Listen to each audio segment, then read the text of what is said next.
Dobrze, chyba ostatecznie udało mi się sukces w jakimś diagnozowaniu problemów tego radia i uznałem, że ona jest w przyciskach tego czegoś, ponieważ teraz mogę je sobie uruchomić.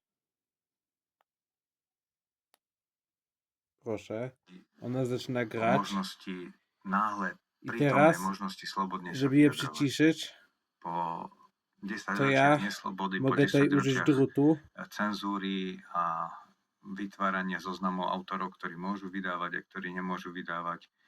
Zrazu to bola možnosť naozaj Proszę, i jest necítiť przyciszanie. tento nepríjemný vlastne pocit obmedzovania.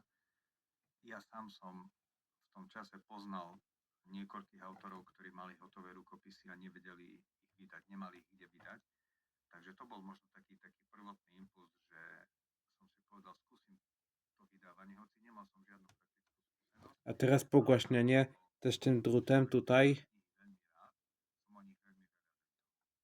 No a mne v tom čase vyšiel básnický debut, takže celkom náhodou som sa spojil s výtvarníkom, ktorý ilustroval moju knihu a ktorého som si ja vybral, lebo mi to dovolili v tom vydavateľstve Smena, kde tá kniha vyšla.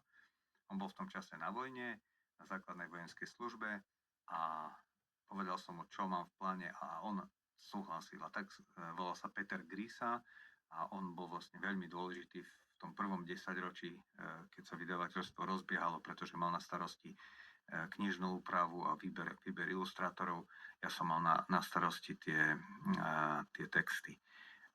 Ako som vravel, poézia je pre mňa dôležitá, takže celkom I proszę, prirodzene działa, nie włącza się żadna inna funkcja. Przyciszanie działa, przycisza, pogłaszanie pogłaśnia, nie przycisza, więc myślę, że to była wina ścisków. Zamierzam po prostu je może tutaj wszystkie wymienić i tak może czego trzeba podejść.